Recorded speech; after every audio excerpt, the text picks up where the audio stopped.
Saúde a todos com a paz e a graça do Senhor Jesus Cristo. Nós vimos aí numa série de vídeos falando sobre os dons. Ainda não concluímos, mas por uma revelação de Deus, eu estou trazendo aqui um outro assunto para vocês, que é a qual nós vamos falar dos tempos. Eu estava em um momento de oração, uma noite de oração, e o Senhor me deu uma visão e uma revelação dessa visão. Deus, Ele me mostrou que uma terceira coisa vai acontecer, a qual a humanidade não espera, e eu não consegui compreender de fato essa coisa, mas está entre três coisas. Ou é uma terceira mutação desse vírus que nós temos aí, Covid-19, ou é uma terceira onda desse vírus, ou é uma terceira guerra mundial. Mas Deus me revelou que a terceira coisa vai acontecer, e a humanidade não espera, não pensa que isso vai acontecer, mas vai acontecer. E isso é acontecimento já dos fins dos tempos. Então nós precisamos compreender o tempo que nós estamos vivendo e os fins do tempo, os tempos bíblicos, os tempos proféticos. Isso nós vamos compreender se nós buscar compreender as profecias, compreendendo o tempo que nós estamos vivendo, para nós entender o tempo do fim. Existe uma chave. Deus, Ele faz as suas revelações e nos deixa chave de entendimento para que nós compreenda. E eu trago para vocês aqui um texto básico desses vídeos que nós vamos estar falando. Não sei quantos vídeos vai dar, mas nós vamos falar até o fim, para que você tenha esse entendimento da sua vida. Então eu quero dar aqui para você que está ouvindo, para você que venha ser alcançado por essa ministração, uma chave para você entender os tempos que nós estamos vivendo e os tempos bíblicos, cumprimento do tempo do fim. Lá em Jeremias capítulo 33, a partir do verso 1, a palavra de Deus diz assim: e veio a palavra do Senhor a Jeremias segunda vez, estando ele ainda encarcerado no pátio da guarda, dizendo: assim diz o Senhor que fez isto, o Senhor que formou isto, para o estabelecer. O Senhor é o seu nome. Clama a mim e responder-te-ei, anunciar-te-ei coisas grandes e firmes que não sabeis. Porque assim diz o Senhor, o Deus de Israel, acerca das casas, está no plural, das casas desta cidade e das casas dos reis de Judá, que foram derrubadas com os ariastes e a espada. Eles entrarão e pelejarão contra os caldeus, mas isso é para os encher de cadáveres, de homens, que feri na sua ira e no seu furor, porquanto escondi o meu rosto dessa cidade, por causa de toda a sua maldade. Verso 6, agora vamos ter bastante atenção. Eis que eu trarei a ela saúde e cura, e o sanarei, e lhe manifestarei abundância de paz e de verdade. Verso 7, e removerei o cativeiro de Judá e o cativeiro de Israel, e os nos edificarei como ao princípio, e os purificarei de toda a sua maldade com que pecaram contra mim, e perdoarei todas as suas maldades com que pecaram e transgrediram contra mim. E este lugar me servirá de nome. Quando diz esse lugar, está falando de Jerusalém, de gozo, de louvor e de glória entre todas as nações da terra, que ouvirem todo o bem que eu lhe faço, e espantar Sião e perturbar Sião por causa de todo o bem, por causa de toda a paz que eu lhe dou. Amém, glória a Deus, aleluia.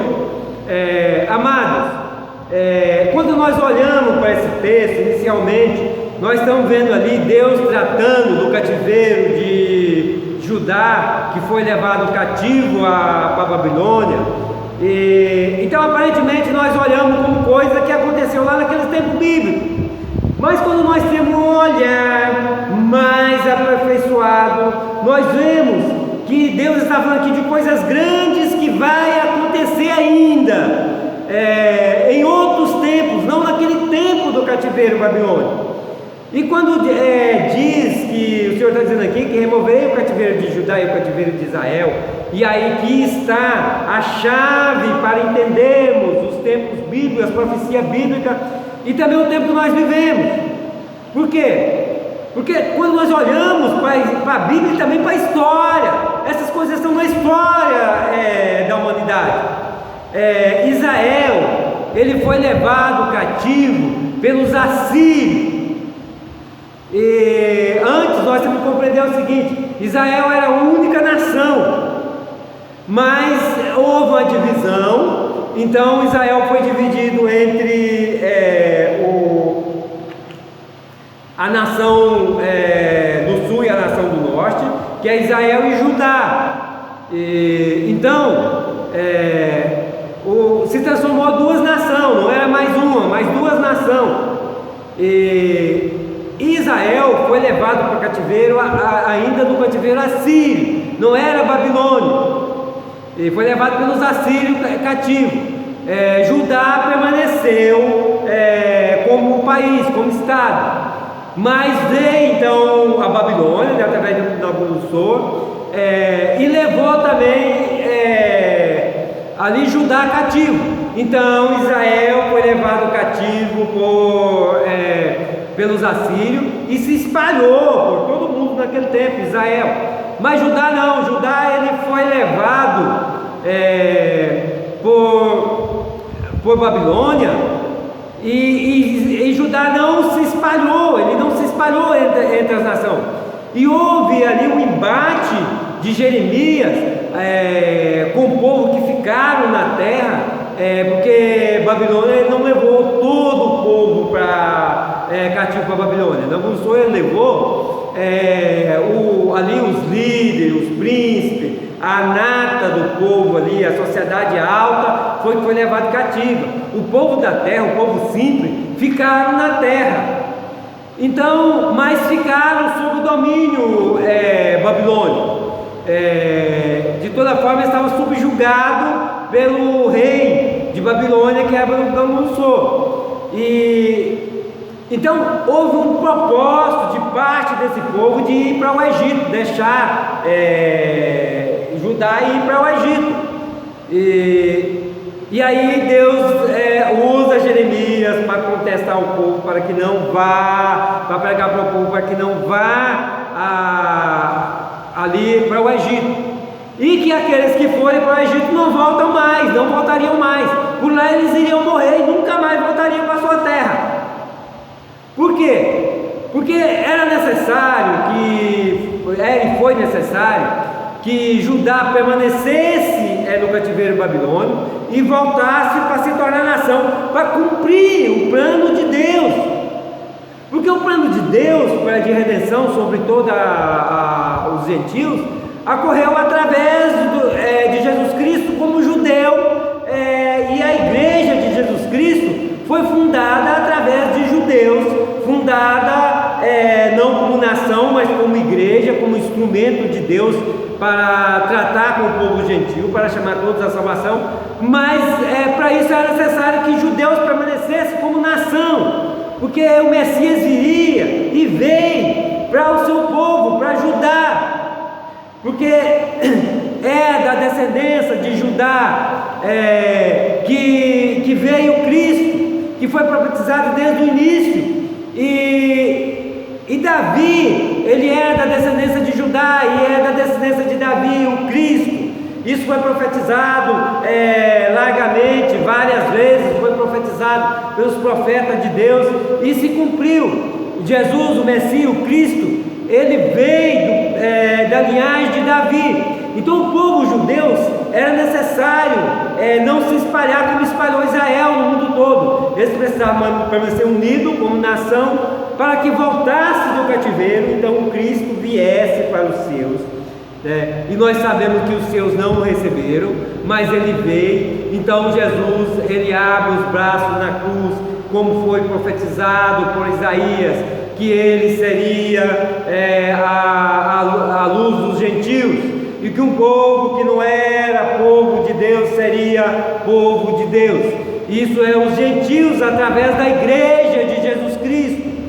Então, através da igreja, Jesus, ele abre os braços naquela cruz e chama todos os gentios, todos os povos a ele, para através da igreja, que é o corpo de Cristo, todos fossem feitos filhos, tivesse o poder de ser feitos filhos de Deus. Está lá em João capítulo 1, todos os que o receberam o poder de ser feitos filhos de Deus. Então, quando nós olhamos aqui para as profecias bíblicas, quando se trata de Israel e de Judá, não está falando daquele tempo babilônico, não está falando daquele tempo do cativeiro babilônico, ele está falando em tempo futuro. Então, quando nós olhamos que todas as vezes que trata de Israel e Judá, está tratando de tempos futuros, não de tempos do fim, e não daquele tempo bíblico daquela época. Mas a chave é só Israel e Judá, não, também Jerusalém. Quando os discípulos de Jesus, lá no capítulo 24 de Mateus, quiseram saber sobre o fim dos tempos, Jesus aponta para Daniel. E quando Deus fala com Daniel através do anjo, falando de Israel, fala de Israel e da cidade santa. Então, a chave para compreendermos os tempos bíblicos, o fim dos tempos, é Israel, Judá e a cidade santa, que é Jerusalém.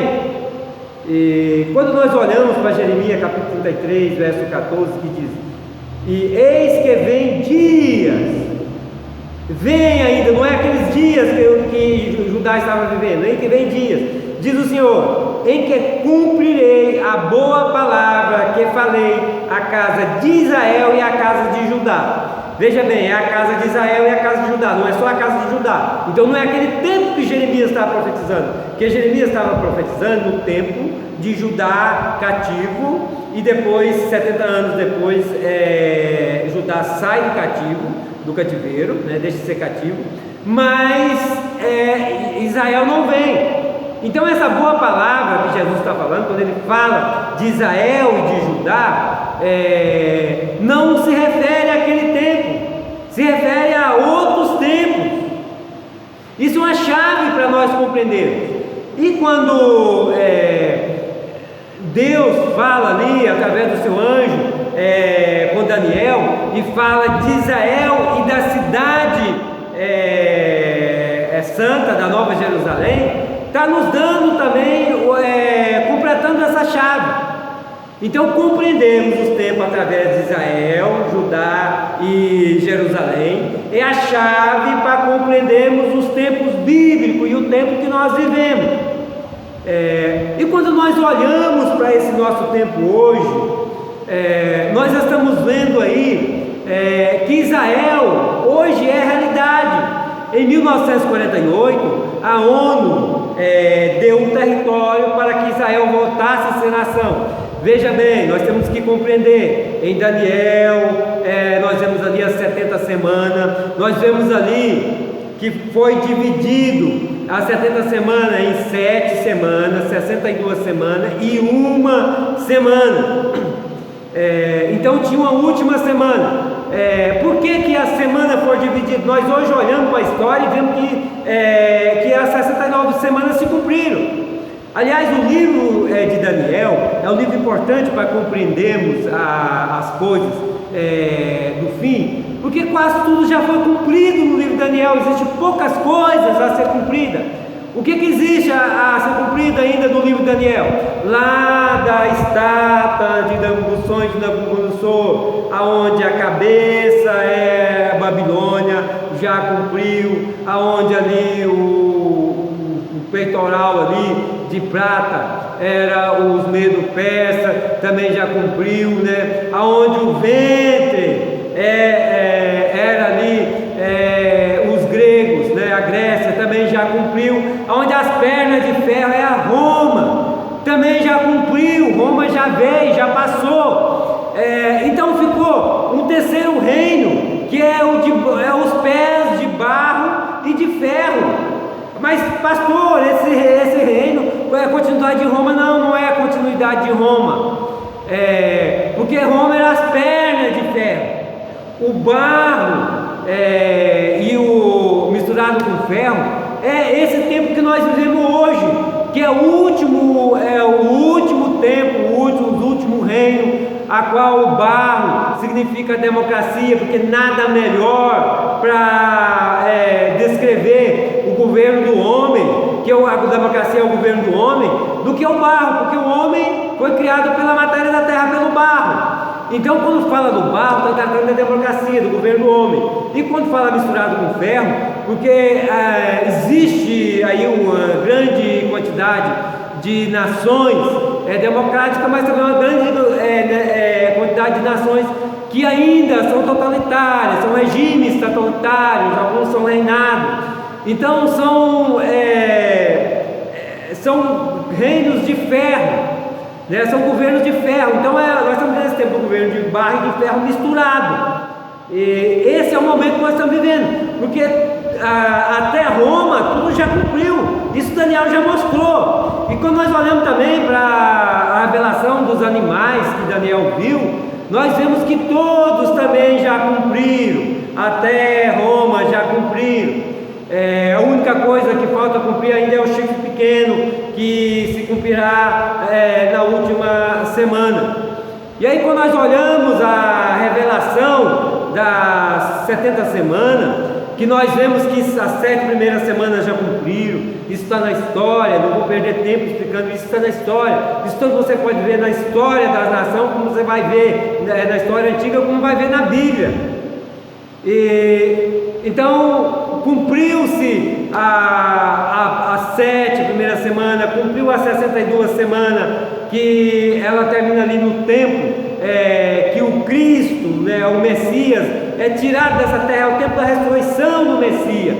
Então ali cumpre esse tempo bíblico, né, das 69 semanas, ficando só uma semana para cumprir. Mas Cristo ele abre os braços na cruz ali e inicia-se o tempo dos gentios. Então essa última semana ali que trata de Israel e da cidade santa que é Jerusalém, ela é interrompida. Ela ainda não cumpriu, essa última semana ainda não cumpriu, é interrompida para o tempo dos gentios. Por quê? Porque Cristo ele veio também para ser a luz dos gentios. Então nós que somos gentios fomos chamados através da igreja, porque Cristo criou a igreja para ser esse instrumento. A igreja é o corpo de Cristo, que recebe todos que crêem nele, pessoas de todos os povos e todas as nações que aceitam Jesus Cristo, é recebido no corpo de Cristo, que é a igreja, tornando membro do corpo de Cristo. Isso é recebendo o poder de ser feito filhos de Deus. E então nos tornamos filhos de Deus em Cristo Jesus, no seu corpo. Então somos corpo de Cristo. E aí nós temos de ter uma compreensão. O homem lá ainda no tempo do início, lá no princípio, no jardim do Éden, ainda no tempo ali da criação, o homem recebeu o domínio. Mas ao pecar ele perde o domínio dessa terra para o diabo. É importante ver, o diabo ele não tem o domínio do planeta, ele conseguiu o domínio que é o poder de reinar sobre esse mundo, sobre essa terra que Deus deu ao homem. Então o diabo conquistou isso, conquistando o homem através do pecado. E através do pecado, dos homens aí que apartou-se de Deus por causa do pecado, né? Todos que nascem de Adão já nascem separados de Deus, né? Nascem no pecado. E então o diabo, através do pecado, ele reina no mundo todo através das pessoas que não são de Deus. Então Deus, ele levanta Abraão, faz da semente de Abraão uma nação, e ele conquista ali uma faixa de terra importante ali, a qual, mesmo sendo pequena, é importante, porque é o homem retomando o domínio novamente que ele havia perdido. Então nós temos um único domínio, que pertence, uma terra que pertence a Deus, como domínio, que é Israel. Todo outro domínio pertence ao diabo, porque ele conquistou isso através do homem, subjugando o homem. E quando Pilatos pergunta a Jesus se ele é rei, Jesus é bem claro que o reino dele não é desse mundo, porque Jesus veio para os seus e os seus não o receberam. O único reino que Jesus tinha aqui era o reino dos judeus, e ele veio e os judeus não o receberam, ele ficou sem reino. Então Jesus, ele não nos chamou para fazer parte do reino de Israel. A igreja não recebeu o reino, não recebeu estado, não é um país, é um instrumento criado nesse mundo, mas ligado aos céus. Nós, como igreja, nós somos introduzidos no reino do céu. Então nós não estamos reino nesse mundo, nós somos peregrinos nesse mundo. A igreja é peregrina nesse mundo. Nós temos que compreender que esse tempo que nós estamos vivendo, o tempo gentil, que é o tempo da igreja, é um tempo de peregrinação no mundo. Nós somos peregrinos nesse mundo, porque Cristo não nos introduziu no reino de Israel, que é o reino de Deus, Ele nos introduziu no reino dos céus. Então a igreja de Jesus Cristo não tem um reino nesse mundo, não pertence aos reinos desse mundo. A igreja pertence ao reino do céu. Então quando nós somos incorporados no corpo de Cristo, somos membrados no corpo de Cristo, nós somos introduzidos no reino dos céus, que é o reino de Deus. Então nós temos de compreender essas coisas para compreender o tempo que nós estamos vivendo, quem somos, o tempo que nós estamos vivendo, e compreender os tempos bíblicos. Então Jesus, ao abrir o tempo dos gentios, ele volta a tratar, ele passa a tratar através da igreja com os gentios. E a última semana, que ainda não tinha cumprido, em Israel e Jerusalém, ela foi interrompida e será tomada para cumprir essa última semana nos últimos dias. Claro que nós vemos aí já Israel voltando a ser nação, já vemos aí que em 1948 Israel se tornou um estado, mas dentro do território de Israel não foi contemplado o território de Jerusalém. Jerusalém ficou fora de Israel. Então só em 67, que houve uma grande guerra ali, Israel conquista Jerusalém. Mas Israel, eles devolvem a metade de Jerusalém para os árabes, e fica só com a metade de Jerusalém. Isso explica por que Deus fala para Daniel em Israel e Jerusalém, porque existiria ali um momento em que Israel se tornaria essa nação, mas sem Jerusalém pertencer a Israel. Então dois momentos, duas situações. A primeira situação, Israel se torna nação novamente, depois de muitos anos aí, depois aí de 1000 anos, mais de 1000 anos, quase para Israel mais de 2000 anos, né, disperso no mundo todo, para ajudar quase 2000 anos disperso no mundo todo, né, volta a existir a nação de Israel. Agora, duas nações não, somente uma, que é o que Deus diz lá, o Senhor diz lá em Jeremias capítulo 13, verso 14: eis que vem dias, vírgula, né, diz o Senhor, vírgula, em que cumprirei a boa palavra que falei à casa de Israel e à casa de Judá. Então, Israel volta a ser nação novamente, mas só uma nação, não é mais dividida. Lá em Ezequiel é bem claro, o Senhor é bem claro, que nunca mais será duas nações, mas uma nação. Então esse é o tempo que Israel agora se torna uma única nação, volta a existir Israel, mas Jerusalém não ficou dentro do território de Israel. Depois que Israel reconquistou, mas ainda falta metade de Jerusalém a ser conquistada. Então por isso, quando Deus fala através do seu anjo ali a Daniel, ele fala em Israel e a cidade santa, a sua cidade santa, porque dois momentos diferentes, duas coisas diferentes, dois acontecimentos diferentes.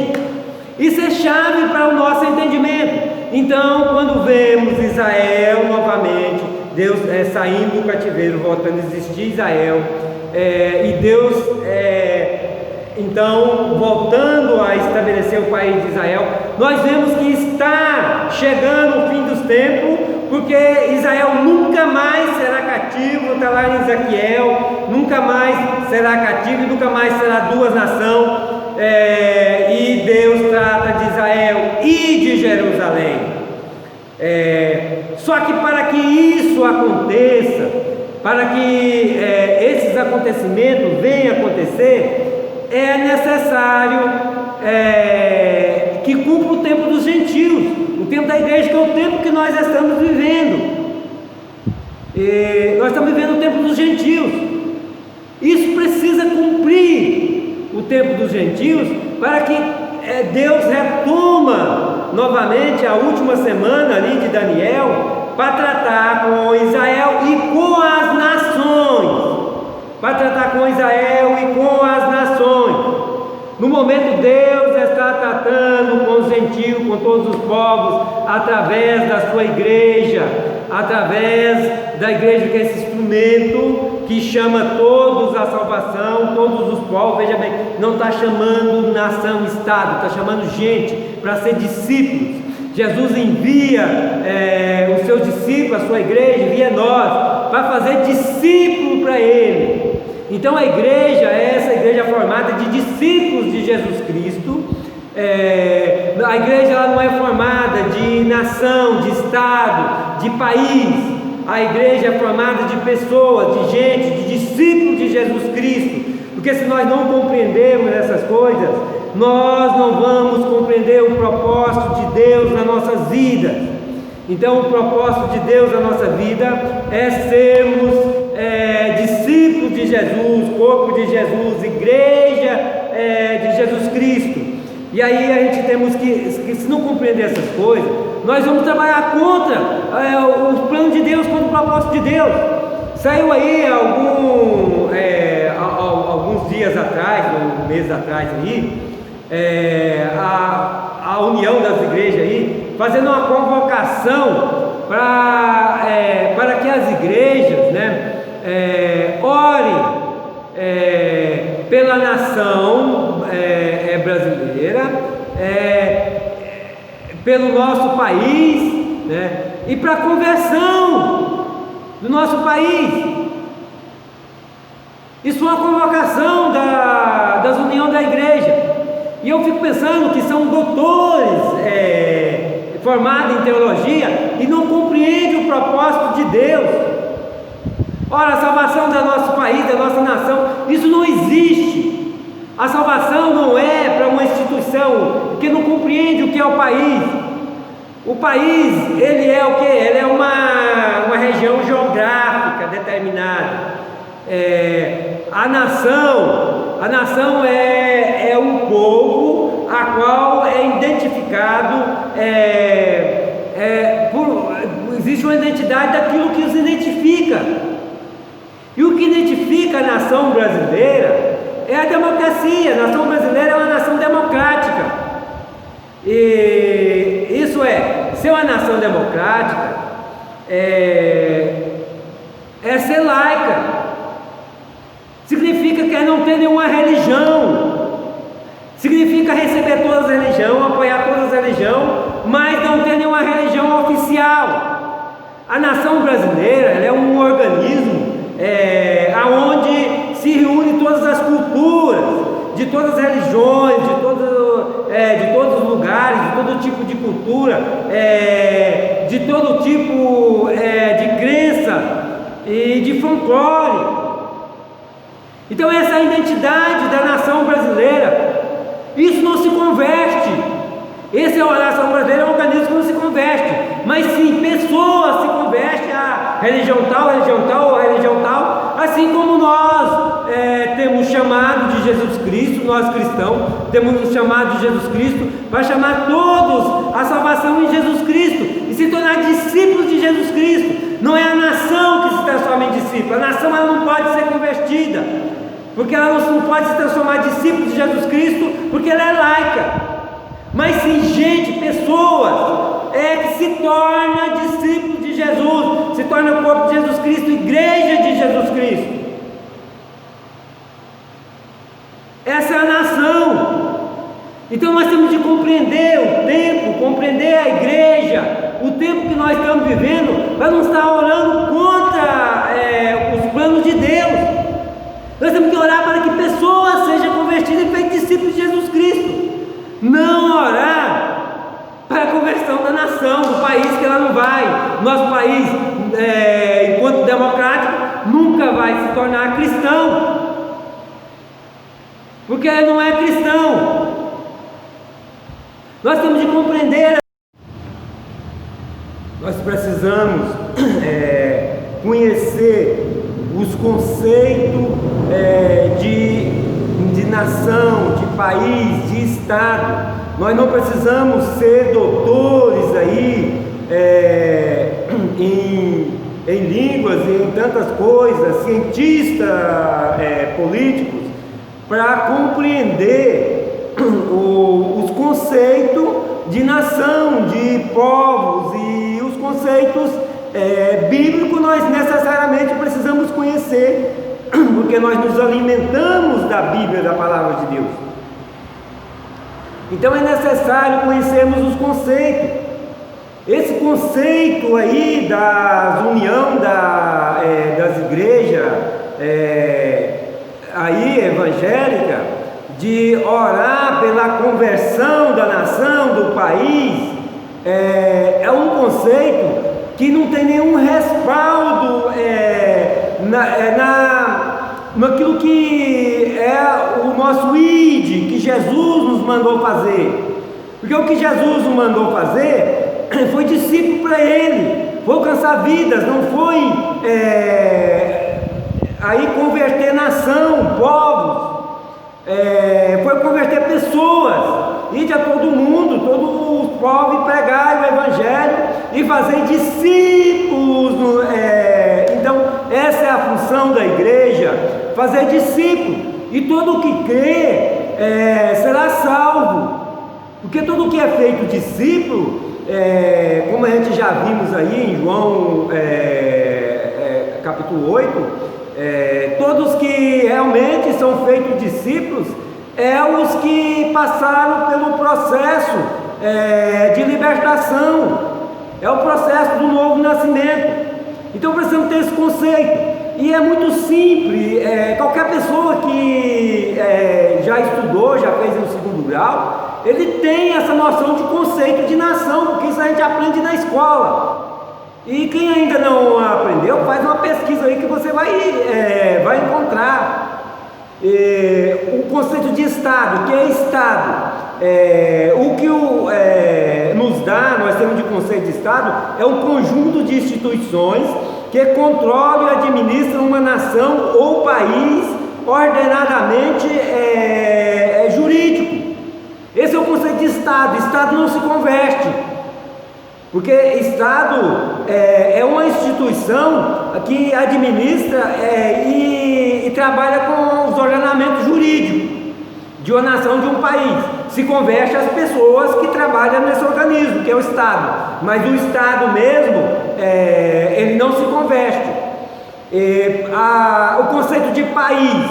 País é uma designação geográfica que normalmente coincide com um Estado. Então o país é essa extensão geográfica, terrestre, que ali delimita as fronteiras de um país e aonde reside uma nação. E os conceitos de nação? Nação é definida pelo conjunto de características culturais, tradições, língua, costumes e fatores que formam uma identidade. E aí, qual é a identidade da nossa nação? Eu já falei, mas vou continuar falando. Nós precisamos bater nessa tecla. A identidade da nossa nação é uma identidade democrática, laica, a qual a nação ela não tem nenhuma religião oficial, mas ela recebe no seu seio todas as religiões, todas as crenças, todos os credos, independente de ser cristão ou judeu ou muçulmano, espiritismo, os credos, a nação brasileira recebe no seu meio e por lei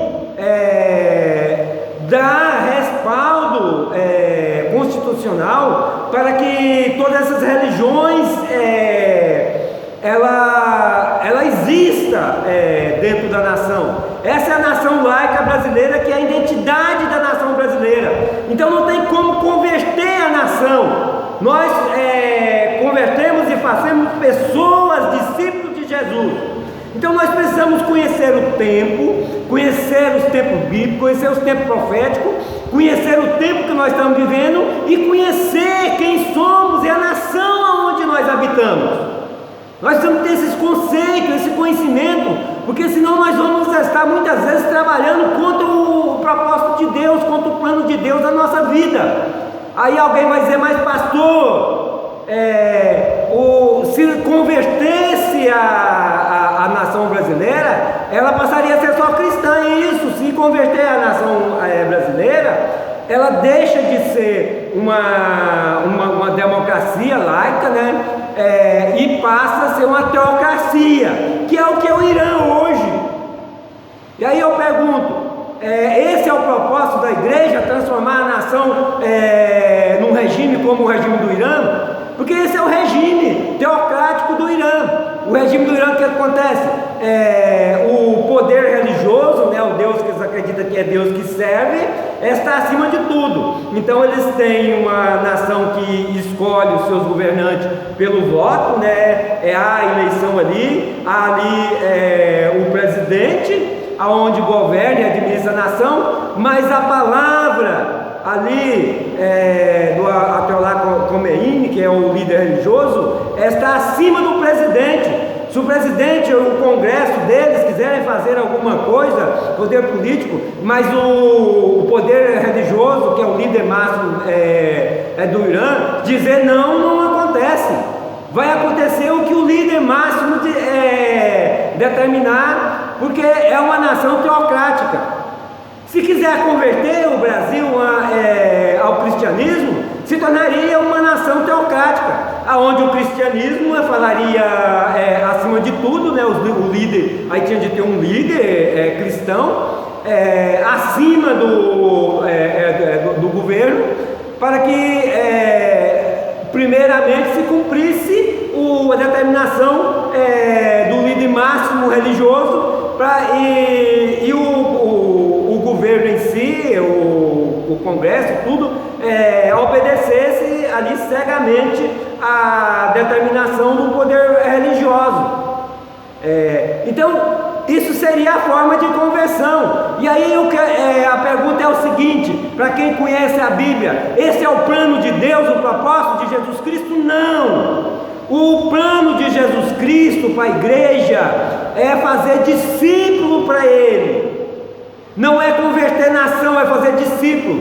A igreja, ela foi fundada no meio das nações para chamar todos os povos à conversão de Jesus Cristo, para ser discípulos de Jesus Cristo, chamando todos a fazer parte da igreja, que é o corpo de Cristo.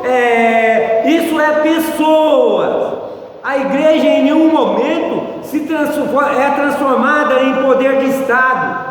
Quando o catolicismo fez isso, transformando a igreja católica em um poder de Estado acima dos estados católicos daquele tempo, os estados que era cristão, se transformou num caos espiritual. Não só os países, mas também a própria igreja se transformou num caos espiritual, porque esse não é o plano de Deus. Esse não é o plano de Jesus para a igreja. O plano de Jesus para a igreja é que a igreja pregue o seu evangelho e faça discípulo para Jesus Cristo, transformando as pessoas em membro do corpo de Cristo. Veja bem, eu estou falando em membro do corpo de Cristo, não em membro de igreja. Membro de igreja é uma coisa, membro do corpo de Cristo é outra coisa. A pessoa que ele é membro do corpo de Cristo, ele passa pelo processo de libertação, que é o processo do novo nascimento, morrer para o pecado com Cristo e ressuscitar com Cristo para a vida. Passando pelo esse processo do novo nascimento, não tem como se tornar discípulo de Jesus Cristo, membro do corpo de Jesus Cristo, sem que o corpo do pecado se desfaça na vida da pessoa. Então pelo sangue de Jesus Cristo a pessoa é lavada e o corpo do pecado é desfeito na vida da pessoa, e a pessoa se torna limpo, purificado, liberto, que é o que Jesus Cristo disse em João 8,36: se o Filho do Homem vos libertar, verdadeiramente sereis livres. Então a pessoa se torna livre, novo, nascido em Cristo Jesus, agora para servir a Deus, servir a Cristo, como igreja de Jesus Cristo, não como uma nação, não como um estado, um país. Então, quando nós olhamos para os conceitos de nação, de estado, de país, nós vemos que não tem como convertê-los. Nós convertemos pessoa. A conversão era uma decisão pessoal, interior da pessoa, que a pessoa quer. A conversão não é do ser humano, não é uma decisão coletiva. Vamos tomar aqui fazer uma assembleia, uma decisão coletiva e ver se nós vamos ser cristãos, se nós vamos entrar no corpo de Cristo. Vamos ver se nós vamos ser discípulos. Não. Ser discípulo de Jesus Cristo, membro do corpo de Jesus Cristo, é uma decisão individual da pessoa, do seu ser interior, a qual ele entrega-se de corpo e alma a Cristo Jesus. A toda a sua pessoa interior se rende a Cristo Jesus e se torna discípulo de Jesus Cristo. É uma decisão individual. E o que ocorre num governo, numa nação, num país, são decisões coletivas de organismos e instituições legalmente instituídas pela Constituição da nação e do país, se tornando aí esse organismo que não se pode se converter. Aí você pode dizer, mas pastor, se tem um regime teocrático, então tem como se converter. Não, isso é uma aberração. Por que é uma aberração? Porque há os poderes institucionais, mas o poder de um líder, de um único homem, está acima de todos os outros poderes. Então não há uma vontade coletiva da nação, mas sim uma vontade de uma única pessoa, que esse é o regime teocrático. Aí você vai dizer, mas o Israel, pastor? Olha bem, quando Deus criou a nação de Israel, tirou do Egito, criou a nação de Israel, levou para a terra prometida, conquistando aquela terra prometida, fazendo-se a nação de Israel uma nação próspera ali, uma nação real, um povo real ali. Mas Deus criou um estado, um estado eclesiástico. Deus ele não criou um estado teocrático, não. Ele criou um estado eclesiástico. Então esse estado eclesiástico ali o estado o monoteísta. É um estado monoteísta, aonde Deus é o único Deus e é a única crença existente ali no país. Então esse foi a nação de Israel, um país eclesiástico, um país monoteísta. E o monoteísmo é esse onde só existe um Deus, só existe uma religião. Então se vocês olhar, lá dentro da nação de Israel era proibido outro tipo de religião.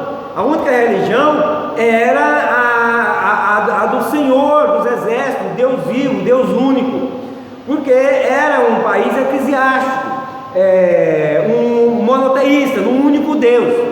E enquanto as nações que não são monoteístas são politeístas e acreditam em mais de um Deus. Essa é a questão da nossa nação brasileira. A nossa nação brasileira não é monoteísta, ela é politeísta. A nação brasileira não é uma nação eclesiástica, governada por uma religião. É uma nação politeísta, onde existem várias religiões dentro da nação.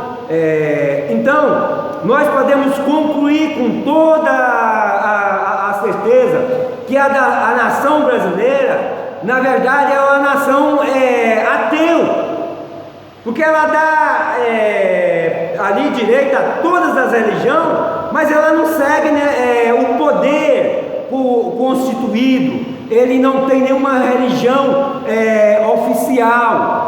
O poder constituído, ele é um poder que não tem nem a religião A nem a religião B oficial, como pregando aquele tipo de religião, de Deus, de credo. Então o Estado em si, o país em si, ele não tem nenhuma religião. Se não tem uma religião, ele se torna ateu, é um país ateu. Nosso país é um país ateu. A nação, ela permite, como instituição, permite todas as religiões dentro dela, mas ela é o que? Ela é laica, significa que ela não tem nenhuma religião, então também como organismo, é ateu, é politeísmo. Mas se torna ateu, porque não segue, como organismo constituído, não segue nenhuma das religiões que existe, que foi acolhida, que existe dentro. Então é uma coisa complexa, e não tem como se converter a nação brasileira, não tem como converter o Estado, o país, não se pode converter. Então orar para a conversão da nação, desse organismo que é essa nação brasileira, para a conversão em Cristo, é não conhecer o plano de Jesus Cristo, porque esse não é o plano de Jesus Cristo. O plano de Jesus Cristo é converter pessoas. A nação vai continuar aí, democrática, laica, recebendo todas as nações, porque o próprio Jesus Cristo, ele dá o direito de que toda outra religião existe. Ele diz lá em Apocalipse que quem quiser continuar pecando, continua pecando. Quem quiser ser santo, continua se santificando. Quando aquele jovem rico veio até Jesus e querendo saber o que devia fazer, para ser salvo, e Jesus não obrigou ele a seguir Jesus. Não, Jesus disse para ele vender tudo que tinha e seguir a Jesus. E ele ficou triste e foi embora, porque ele era muito rico. Então ele amou mais as riquezas do que a Cristo. Esse é o problema da conversão das pessoas para se transformar em discípulo. Ser discípulo de Jesus Cristo é negar a si mesmo, tomar sua cruz e seguir o Mestre, que é Cristo. Então, essa é a forma de conversão. E hoje nós estamos vivendo um tempo que o povo não tem esse conhecimento, porque hoje se prega um evangelho completamente investido no evangelho que Jesus Cristo deu. As pessoas estão invertendo o ensino do evangelho e mudando a visão do evangelho para as pessoas. Só que o evangelho não muda. Jesus Cristo disse que os céus e a terra passarão, mas a sua palavra não passa. O evangelho de Jesus Cristo não muda, ele continua sendo isso. Para seguir a Jesus Cristo e ser discípulo de Jesus Cristo, tem que negar a si mesmo, tomar sua cruz e seguir a Jesus Cristo. E aí tem aquele que, se for apegado às riquezas, às coisas, tem que renunciar às riquezas, como Jesus disse para aquele jovem rico. Porém tem aquele como o Zaqueu, que Jesus não mandou ele renunciar a nada, ele por si mesmo decidiu vender a metade de seus bens e dar aos pobres, e restituir às pessoas 4 vezes mais tudo que ele tinha defraudado, tudo que ele tinha roubado das pessoas. Então Jesus disse: hoje mesmo entrou a salvação nessa casa, porque Zaqueu, mesmo sendo um homem que vivia aí na corrupção, as coisas materiais deixou de fazer sentido na vida dele quando ele teve um encontro verdadeiro com Jesus Cristo. Então a conversão de Zaqueu foi genuína e houve mudança, ele foi liberto, porque Jesus Cristo diz: conheceis a verdade vos libertará. Ele foi liberto, e aquele que o Filho do Homem liberta, sereis libertos. Então isso aconteceu na vida de Zaqueu. Mas na vida do jovem rico, que era um jovem tudo certinho, talvez o filho crente que todo crente hoje queria ter, né? Aquele certinho, cumpridor dos 10 mandamentos, guardando toda a lei, mas na verdade ele estava apegado às coisas materiais e não a Deus. E era necessário que ele renunciasse, negasse as coisas do mundo, tomando a sua cruz e seguindo a Cristo. Enquanto Zaqueu não teve essa necessidade, porque ele não era apegado às coisas do mundo. Então veja, nós temos dois fatos, isso não é parábola, é fato bíblico, que está na Bíblia, que aconteceu, o encontro de Jesus com o jovem rico e também o encontro de Jesus com Zaqueu. Isso são parâmetros para a nossa vida cristã. E aí, como eu já preguei aqui, já está aqui, vou repetir novamente: o Senhor, Ele me deu uma revelação e visão de que uma terceira coisa vai acontecer. E aí eu não pude compreender se essa terceira coisa, se é uma terceira mutação desse vírus que tem aí, o Covid-19, ou se é uma terceira onda dessa peste, Covid-19, ou se é uma terceira guerra mundial. Então eu comecei a orar a Deus para ter entendimento, discernimento certo, porque o Senhor me mandou pregar a sua palavra e seu juízo, e levar seu grande amor ao mundo todo, e libertar seu povo. E é isso que eu estou fazendo aqui hoje. E eu preciso de entendimento e conhecimento do Senhor. E quando eu orei ao Senhor para que eu compreendesse melhor a revelação e a visão que Ele me deu, o Senhor me dá outra revelação de que a igreja está pulando João 8,32 e João 8,36. O que a igreja está fazendo? Ela está querendo ser filho. Nós temos uma igreja hoje que está querendo ser filhos, mas não quer ser mudado, transformado, não quer ser liberto. Então o verso 32 que diz: conheceis a verdade vos libertará, as igrejas estão pulando, porque as igrejas não estão fazendo discípulo, não querem fazer discípulo para Jesus Cristo, mas membro para a igreja, porque estão atrás de ter ministério forte financeiramente, rico, com condição financeira bem, né, para poder ter sucesso no mundo. E estão esquecendo que precisam ser discípulos de Jesus Cristo, e os discípulos de Jesus Cristo são libertos, e aquele que o Filho do Homem liberta, verdadeiramente é liberto. Então estão esquecendo, estão pulando esses versos, e querendo ser só filho. Mas Jesus, ele diz àqueles mesmo que ali em João 8,32 diz que creram, mas na verdade não quiseram passar pelo processo de libertação, e disseram para Jesus que eles eram filhos de Deus, e Jesus disse para eles que eles eram filhos do diabo.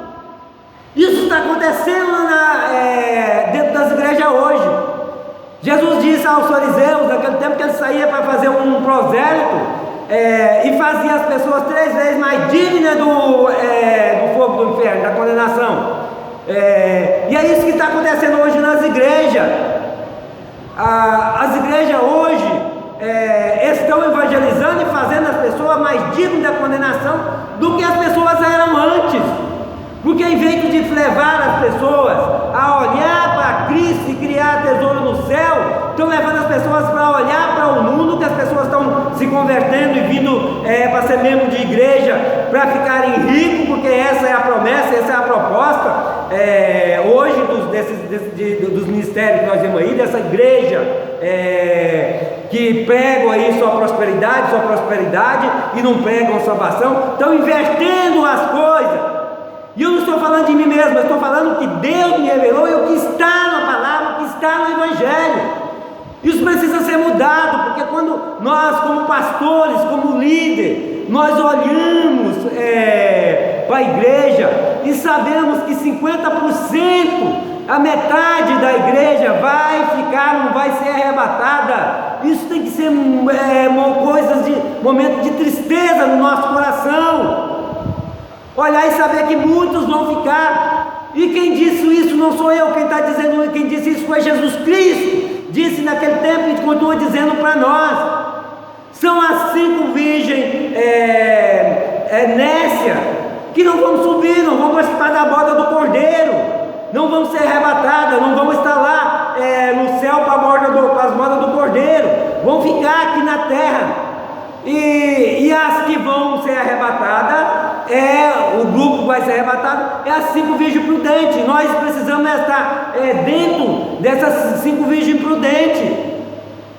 Então nós não podemos estar contentes com o que está acontecendo nas igrejas hoje. Olhando para a Bíblia, nós temos que saber que as pessoas precisam ser libertas e buscar construir tesouro no céu, e não juntar coisas nesse mundo para si. Nós temos que compreender que a igreja ela é peregrina nesse mundo, e enquanto Cristo não volta, nós vamos peregrinar por esse mundo aí afora. A igreja não é estado, não é nação, não é país. A igreja é uma instituição peregrina nesse mundo até a volta de Jesus Cristo, porque nós, igreja, não pertencemos ao reino do mundo, mas ao reino dos céus, ao reino de Deus que nós pertencemos. Então, quando nós olhamos para a Bíblia, nós temos de ter muito cuidado de pregar o Evangelho verdadeiro, o Evangelho de Jesus Cristo, que liberta as pessoas, transforma, que leva as pessoas a ser feitos filhos de Deus, e não um Evangelho para fazer pessoas membros de igreja, membros de ministério. E aí, quando nós olhamos para a proposta da união das igrejas evangélicas, nós vemos aí uma convocação para orar 5 minutos. Orar 5 minutos. Veja bem a falta de preparo e de conhecimento dos líderes evangélicos da nossa nação brasileira. Orar 5 minutos. E quando nós olhamos para a Bíblia, que vemos o propósito de Daniel,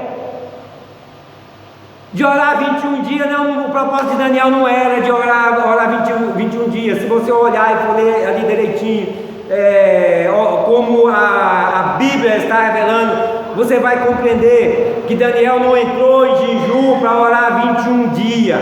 Daniel não estipulou a quantidade de dia que ele ia orar. Ele orou por 21 dias até que a resposta que ele estava buscando viesse. Levou 21 dias para que a resposta chegasse até ele. Mas ele não parou de jejuar e orar, ele jejuou e orou por esses 21 dias. O propósito de Daniel era orar até alcançar a meta dele, até alcançar o propósito dele, que era orar por 21 dias. Então, que era orar até 21 dias não, perdão aí, que era orar até alcançar o seu objetivo. Isso levou 21 dias.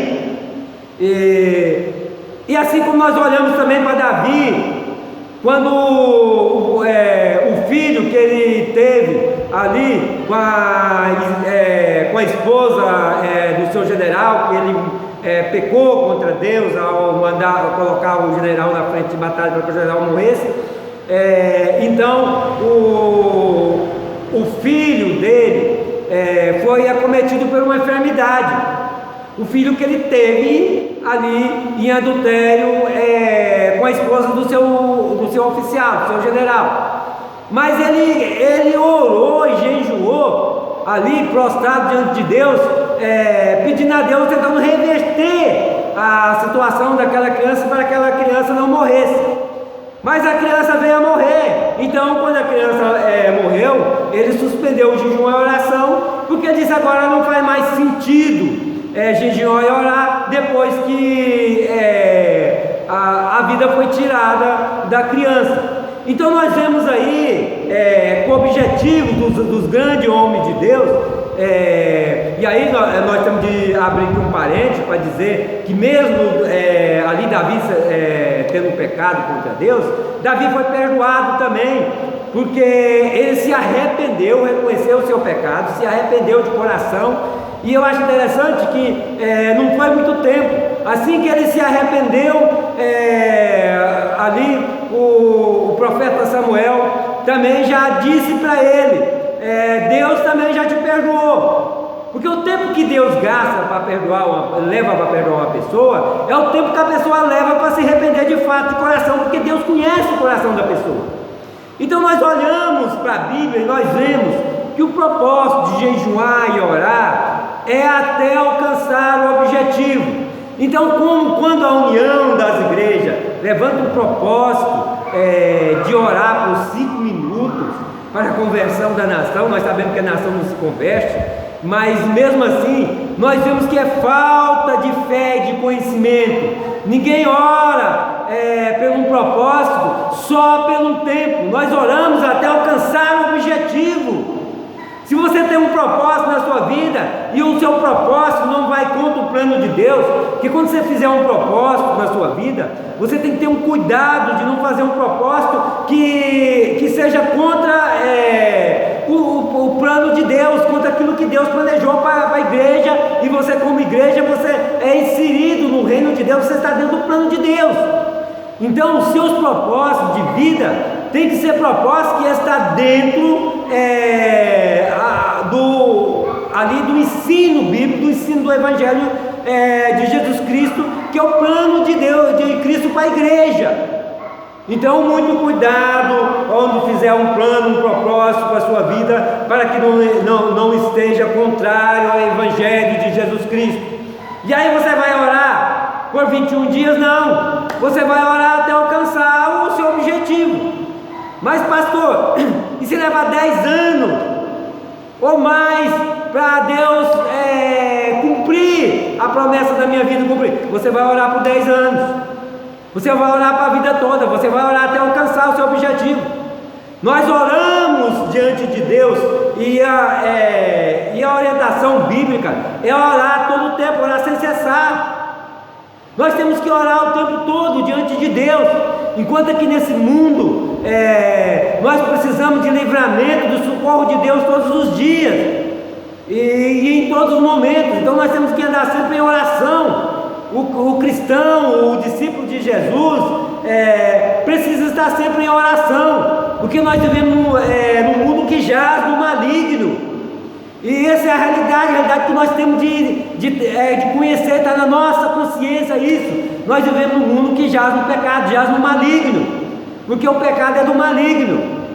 Então nós precisamos sim orar todo o tempo, e Deus está nos dando livramento em todo o tempo. Então esse é o tempo que nós vivemos, é a forma que nós temos de viver. Não existe outra forma para nós vivermos. Então, quando nós olhamos, por exemplo, todos que creem é salvo, nós temos que olhar a Bíblia em todo o tempo. O crer em Jesus Cristo é a renúncia do pecado, é a conversão genuína. A pessoa arrepende do pecado e então a pessoa morre com Cristo para o pecado e nasce, processo que a pessoa passa, que é o processo do novo nascimento. Esse é o processo onde a pessoa é liberta do pecado, e quando ele morre para o pecado, ele é liberto do pecado. Esse é o processo que Jesus, o Filho do Homem, está lá, que Jesus diz em João 8,36: o Filho do Homem vos libertar, verdadeiramente sereis livres. Então esse é o processo que nos torna livre do quê? Livre do pecado.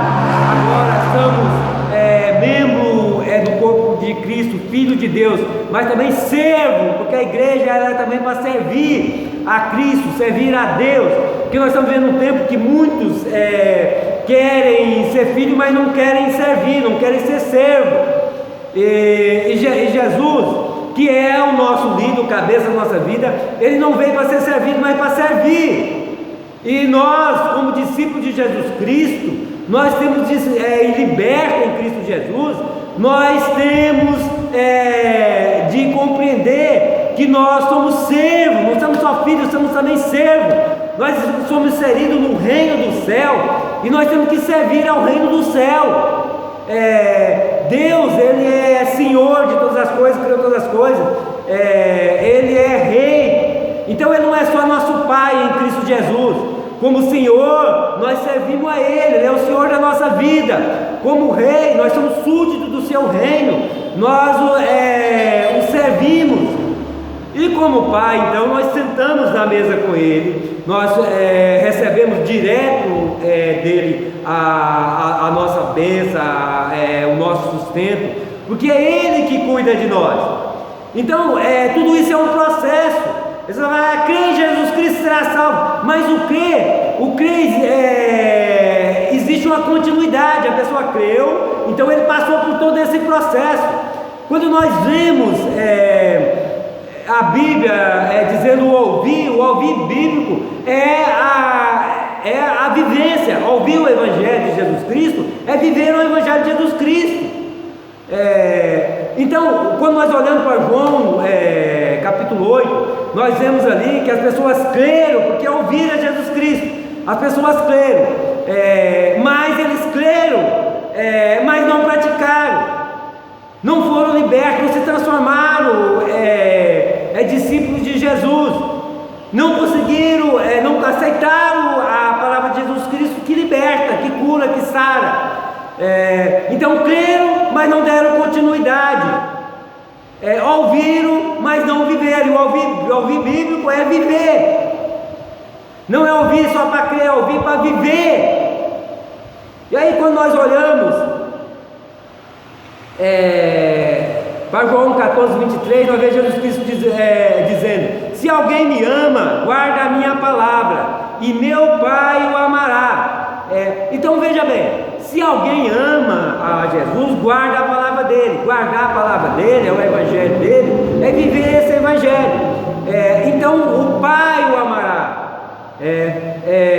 Então é amado do Pai, e viremos para Ele e faremos morada nele. Jesus Cristo não está dizendo que Ele, unicamente Ele vem, nós viremos, né? Viremos para Ele, né? Isso é quem? O Pai, o Filho e o Espírito Santo. Porque o Espírito de Cristo, o Espírito de Deus, que reside na vida dos verdadeiros discípulos, então nos transforma em morada de Deus, em habitação de Deus.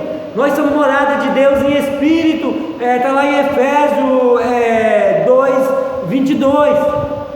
Nós temos que ter essas coisas na nossa mente. E João 15:10: se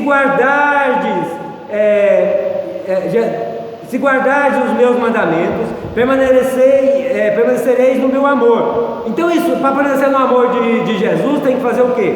Guardar os mandamentos dele. Guardar é viver os mandamentos, viver o Evangelho. Da mesmo modo que eu tenho guardado os mandamentos de meu Pai e permaneço no seu amor. Jesus é o nosso espelho, é o nosso caminho, é o caminho, a verdade e a vida. Ele é o único caminho que nos leva ao Deus e Pai, ao nosso amado Deus e Pai. Então, guardar os mandamentos de Jesus Cristo é permanecer no seu amor, é ser amado do Pai. Então, não é só crer, não, Jesus, eu creio em você e pronto, aí eu vou continuar fazendo as mesmas coisas que eu fazia, eu vou continuar pecando. A pessoa vai dizer, eu creio no Senhor, e vai continuar em prostituição, em adultério, vai continuar mentindo, vai continuar sendo injusto. Não basta só crer, é preciso crer, é preciso guardar, fazendo a vontade de Deus, guardando o Evangelho, os mandamentos de Jesus Cristo. É um processo, nós precisamos entender a Bíblia um todo. Se nós não entendermos a palavra de Deus um todo, nós vamos ser cristãos aí, levados a vento de doutrina. E eu não estou aqui para trazer vento de doutrina para você, mas para que você, ouvindo essa palavra da verdade, você realmente guarde o Evangelho. O mandamento não é a minha palavra, é guardar a palavra de Jesus Cristo, é guardar o Evangelho de Jesus Cristo. Então você permanece no amor dele e é amado do Pai.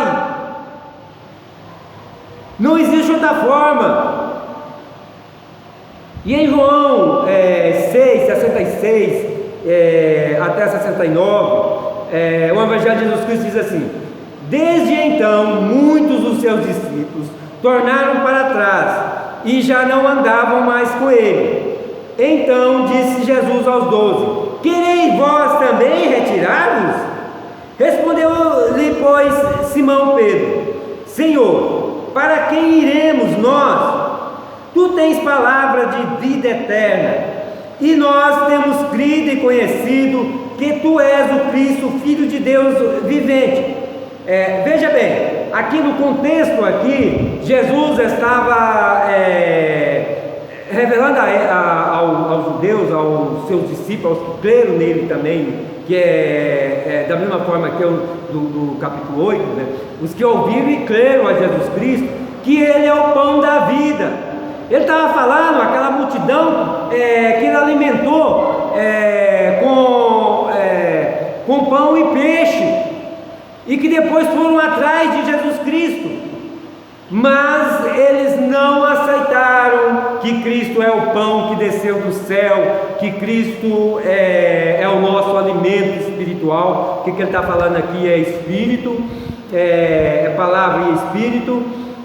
Então, desde aquele momento, muitos discípulos deixaram ele. Veja bem, não estava falando aqui de pessoas que não creram nele, ele estava falando de discípulos.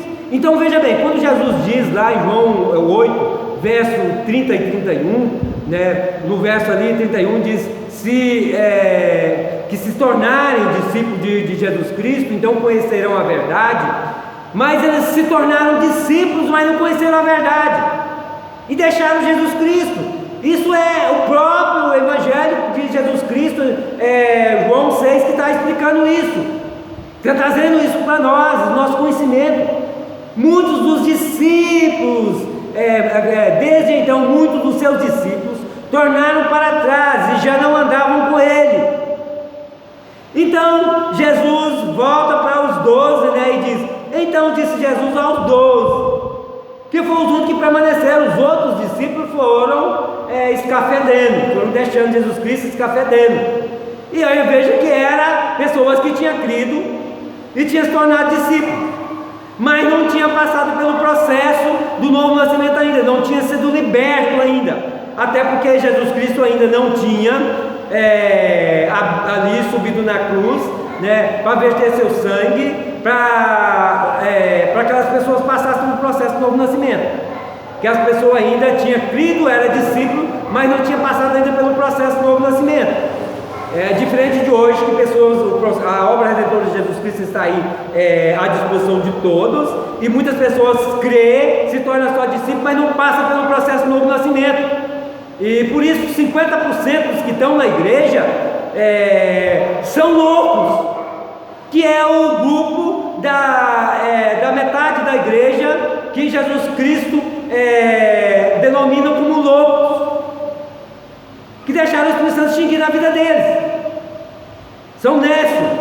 Só 50% se torna prudente e vão salvos, vão arrebatados. Quem disse é Cristo. Nós temos que ter isso no nosso conhecimento para compreender o tempo que nós estamos vivendo.